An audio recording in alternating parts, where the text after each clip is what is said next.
Welcome to Not Milk Never Milk. Subscribe if you're lactose intolerant. You start by confirming that you have a Microsoft account and the right license. This lets you access Power Automate immediately. Once confirmed, sign in at the Power Automate web portal to begin. Make sure to pick the environment you'll use, personal, organization, or trial, since Flow's live there. You'll also choose whether you want to install the desktop app now or stick with the web designer. The web is faster for quick flows and learning the concepts. Now you build.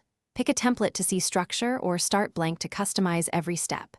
You'll add connectors next. Authorize each one so Power Automate can read or write data on your behalf. Then define a trigger when the flow runs and chain actions that transform or move data. Make sure to use dynamic content where useful.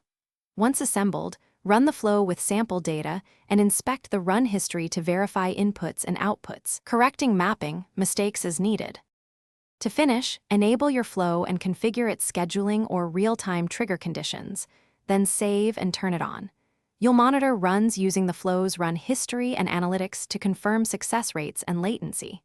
Once live, make incremental updates and version notes so you can roll back if needed. If something fails, first reauthorize the connector and check schema changes. This resolves most errors.